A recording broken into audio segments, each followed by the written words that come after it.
नमस्कार।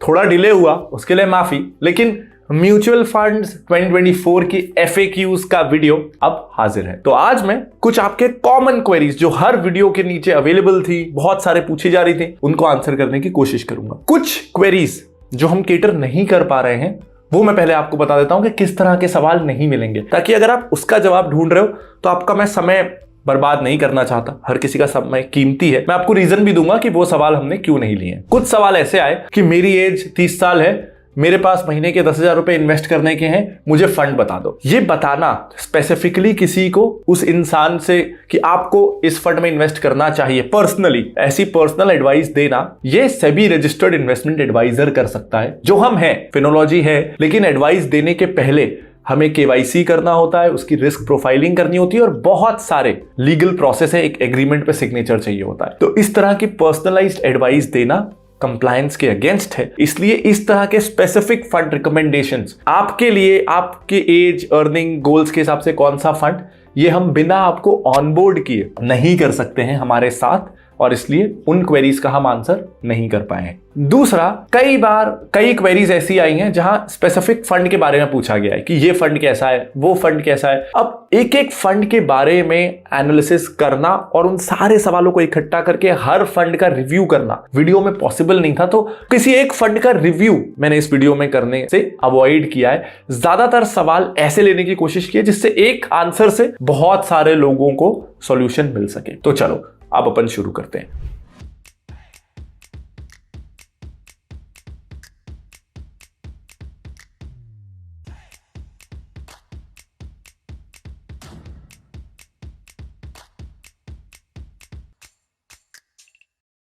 पहला सवाल कि आप हर साल म्यूचुअल फंड की लिस्ट लाते हो, ऐसे में अगर हमने 3 साल पहले कोई म्यूचुअल फंड आपकी लिस्ट से देख के उसमें इन्वेस्ट किया था और इस साल वो फंड उस लिस्ट में नहीं है, तो वो फंड से निकल जाना है और नए फंड में शिफ्ट होना है, या वो फंड कंटिन्यू कर सकते हैं। अब देखो, पिछले 2-3 साल से हमने ये ध्यान रखा है कि जितना हो सके हम कंसिस्टेंट भी रहें। बहुत ज्यादा चर्निंग करना हमने अवॉइड किया है। जैसे इस साल तो लगभग हमने वही की वही लिस्ट रखी है, सिर्फ इसलिए नहीं कि कंसिस्टेंट रहना है, बल्कि मेरिट में भी वो फंड्स स्टैंड करते थे। 3 साल पहले तक ना इस इंडस्ट्री में चेंजेस बहुत आ रहे थे, रेगुलेशन चेंज हो रहा था, रिक्लासिफिकेशन हो रहा था, तो चेंजेस करना मजबूरी हो गया था। पिछले 2 सालों से कोई ऐसी खास जरूरत पड़ी नहीं है। लेकिन अगर फिर भी उसके पहले के फंड्स हैं, तो आप सिर्फ इसलिए उसको बेच मत दीजिए कि इस साल वो लिस्ट में नहीं है। देखो, हर साल जब लिस्ट आती है ना, तो we try to balance between old investors and also new investors. हमको बैलेंस रखना होता है कि कई सालों से हमारे साथ इन्वेस्ट कर रहे हैं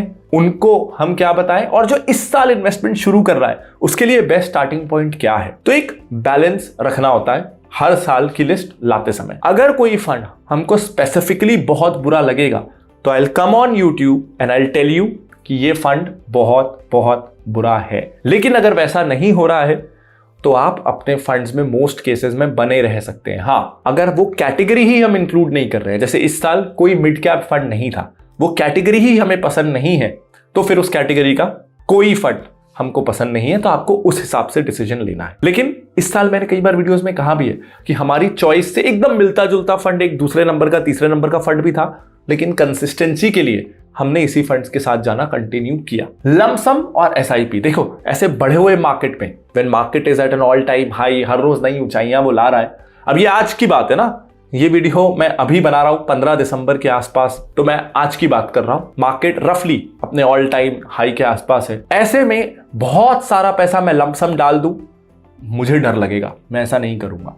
तो करंट सिनारियो में I would say stick to SIPs। Market हमको टाइम नहीं करना है, इसलिए हमको पैसा निकाल लेना है, ऐसा भी नहीं है। लेकिन एक सिनारियो में, अगर आप रिटायरमेंट के नजदीक हो या रिटायर्ड आदमी हो और आपका पैसा फ्यूचर में कैश फ्लो आपको नया नहीं आने वाला है, तो आपके पास एवरेज करने के लिए नया पैसा नहीं आने वाला है, आपकी जो कमाई है वो आपने लगा के रखी है, ऐसे केस में इस हाई मार्केट में आप थोड़ा बहुत निकल भी सकते हो। लेकिन अगर आप यंग हो, जिंदगी भर भी अपने पैसा कमाना है, तो मार्केट से निकलो मत। मार्केट गिर भी गया, आपके पास फ्रेश कैश आएगा, लोअर लेवल्स पे लगा देना, एवरेज हो जाएगा। अगर आप सीनियर सिटीजन हो तो आप निकाल सकते हो। एक और सवाल था कि हम हाई एक्सपेंस रेशो से फंड्स को एलिमिनेट क्यों कर रहे हैं, क्योंकि जो रिटर्न्स होते हैं वो तो फी को एडजस्ट करके होते हैं, फी माइनस करके रिटर्न्स मिलते हैं। तो अगर कोई फंड ज्यादा फी ले रहा है लेकिन उससे भी ज्यादा रिटर्न्स दे रहा है, तो क्या प्रॉब्लम है? प्रॉब्लम इसलिए है कि इस साल तो उसने अपनी हाई फी जस्टिफाई की, लेकिन अगर कोई फंड की फीस 2% है तो वो फंड एक इंडेक्स फंड के मुकाबले हर साल -2% से शुरू करता है, क्योंकि आपने इंडेक्स फंड में पैसा लगाया होता, वो 10 पैसा 20 पैसा लेता, आपने इस एक्टिव फंड में पैसा लगाया जो 2% फीस चार्ज करता है, आपके 100 रुपए आज 98 रुपए हो गए, 98 को आज हो गए। अब 98 रुपीज से उस फंड को आउट परफॉर्म करना है उस इंडेक्स फंड को जिसमें आपके 100 रुपए लगे हैं, मुश्किल हो जाती है। कई बार होगा, कई बार नहीं होगा, लेकिन हाई फी वाला फंड हमेशा एक डिसएडवांटेज में है, इसलिए हम उसको एलिमिनेट करते हैं। एक और सवाल कि फंड चेंज होने से तो कंपाउंडिंग अफेक्ट हो जाएगी, तो हम फंड को कभी चेंज नहीं करेंगे। देखो, फंड चेंज करने से कंपाउंडिंग अफेक्ट नहीं होती, मार्केट से पैसा निकाल लेने से कंपाउंडिंग अफेक्ट होती है। आपने 100 रुपए किसी एक फंड में लगाया, अगले साल वो 120 रुपए हो गए, अब आप उस फंड में रखे रहो 120 रुपए, या वो 120 रुपए निकाल के आप किसी और फंड में डालो, आपकी कंपाउंडिंग कंटिन्यू रहेगी। कंपाउंडिंग पैसे पे होती है, फंड पे नहीं। तो आपका पैसा अच्छे फंड में लगा रहना चाहिए और कंपाउंडिंग होती रहेगी। हमको फर्क इसलिए दिखता है कि अगर आप पहले फंड से 100 का 120 हुआ और निकाल लोगे और दूसरे फंड में डालोगे, तो पहले फंड में जब आपने 100 रुपए डाले थे तो आपको 20% प्रॉफिट दिख रहा था, उसको निकाला, दूसरे फंड में डाला, तो अब आपका कैपिटल 120 हो गया, तो प्रॉफिट एंड लॉस 120 रुपए पे दिखेगा।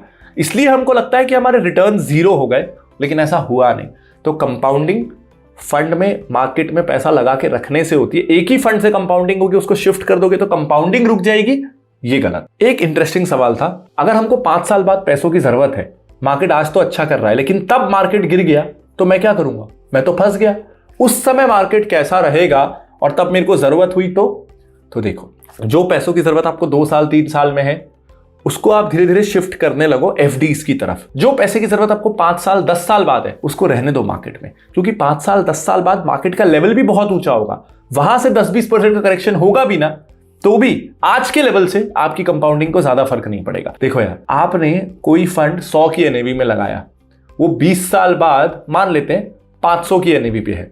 अब वो 500 की एनएवी से तब अगर 10% करेक्शन आ गया और 450 भी हो गई, आपके ओवरऑल रिटर्न जो 5 गुना थे वो 4.5 गुना हो गए। बहुत ज्यादा आपके कैपिटल पे फर्क पड़ गया, प्रॉफिट पे बहुत फर्क पड़ गया।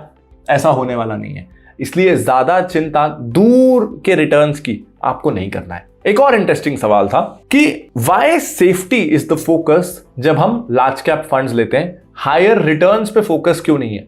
लार्ज कैप वाले इन्वेस्टर्स को भी तो हाई रिटर्न चाहिए ना, तो हम उस अच्छे परफॉर्मेंस को वैल्यू क्यों नहीं दे रहे? देखो, ऐसा हो सकता है, लेकिन जनरली लार्ज कैप जो कैटेगरी है वो क्रिएट की गई है कि इक्विटी में जो थोड़ा सेफ्टी ढूंढ रहा है उसके लिए, क्योंकि जो परफॉर्मेंस ढूंढ रहा है, जो हाईएस्ट रिटर्न्स देख रहा है, उसके लिए तो बहुत सारी कैटेगरीज हैं।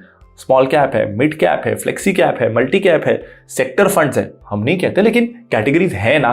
तो ऐसे में मुझे ऐसा लगता है, या हम ये अज्यूम करती है हमारी टीम, कि जो लार्ज कैप में पैसा डाल रहा है वो उस पैसे पे सेफ्टी को ज्यादा वैल्यू दे रहा है। परफॉर्मेंस की कोई वैल्यू नहीं है, ऐसा बिल्कुल नहीं है, लेकिन क्योंकि उसमें 100 ही कंपनियां हैं, हर फंड 30-40 कंपनी को लेता है, तो उसमें परफॉर्मेंस लाना बहुत मुश्किल भी है। तो एक तो सेफ्टी प्रायोरिटी है और परफॉर्मेंस लाना बहुत मुश्किल भी है, इसीलिए वी प्रेफर कि छोड़ो इस दौड़ को, आप तो एवरेज मार्केट रिटर्न्स लो, इंडेक्स फंड में पैसा लगाओ। एक रिक्वेस्ट आ रही है कि कौन से फंड में कितना पैसा डालना है, परसेंटेज, उसका एलोकेशन भी बताओ। अगेन, ये एक प्रॉब्लम है जो आपकी रिस्क प्रोफाइलिंग किए बिना, ये हर यूजर के लिए अलग होती है, तो रिस्क प्रोफाइलिंग किए बिना ये करना मुश्किल है। लेकिन ये किया कैसे जाता है? खुद के लिए आप DIY एसेट एलोकेशन कैसे डिसाइड कर सकते हो कि कौन से फंड में मुझे कितना पैसा डालना चाहिए, इस पे मैं एक ट्यूटोरियल वीडियो जरूर बना दूंगा। कितने फंड्स होने चाहिए? Minimum 2, maximum 5। इसके बीच में आपको जो कंफर्टेबल लगे, 3-4 फंड्स एक आइडियल पोर्टफोलियो होता है, तो 3 फंड या 4 फंड काफी है। बहुत कॉम्प्लेक्स नीड्स हैं, 5 हो सकता है। बहुत कॉन्फिडेंट है आप 2 फंड्स को लेके, तो 2 भी हो सकता है, लेकिन 3-4 फंड एक ठीक ठाक है। मैंने ऐसे भी पोर्टफोलियोज देखे हैं जहां 50-60 म्यूचुअल फंड्स थे, उन्होंने पूरा मार्केट 2-4 बार खरीद लिया था। तो वो ऐसा था कि मैंने पूरा मार्केट खरीद लिया है, मार्केट में जितने शेयर है सब खरीद लिए हैं, और प्लस मैं 2% की फीस भी दे रहा हूं, तो मेरे रिटर्न्स होने वाले हैं मार्केट -2%। तो वैसा मत करिए, 5 फंड के ऊपर मोस्ट केसेस में जरूरत होने वाली है नहीं। एक सवाल है कि if the market crashes by 10%, क्या लमसम फिर इन्वेस्ट करना बेटर हो जाएगा? अब देखो, आज से बेटर हो जाएगा। मार्केट जितना सस्ता हो, लमसम पैसा डालना उतना ज्यादा अट्रैक्टिव होता जाता है। लेकिन अगर बहुत ज़रूरी नहीं है और आप उसको स्प्रेड आउट कर सकते हो तो इन मोस्ट केसेस में SIP ही करना चाहिए। बल्कि अगर लमसम पैसा मिल भी रहा है तो 1 महीने में ना डाल के उसको FD करवाइए या लिक्विड फंड में रखिए और हर महीने उसको 6 महीनों में डिवाइड करके 8 महीनों में डिवाइड करके उसको SIP के जरिए डालिए। मोस्ट केसेस में वही ज्यादा सेंसिबल होता है। तो उम्मीद करता हूं आपके ज्यादातर कॉमन क्वेरीज आंसर हो पाई होंगी। और अब फिनोलॉजी 30 की रिलीज डेट नजदीक आती जा रही है, जहां हमारी टीम दिन रात मेहनत करके आपके लिए 30 स्टॉक्स की लिस्ट शॉर्टलिस्ट करने लगी है। अगले महीने फिनोलॉजी 30 लॉन्च होने वाला है। डिस्काउंटेड प्राइस का ऑफर आपको मिल सके इसके लिए आप प्री रजिस्टर कर सकते हो। फॉर्म का लिंक वीडियो के डिस्क्रिप्शन में है। This is Pranjal Kamra signing off. Bye bye.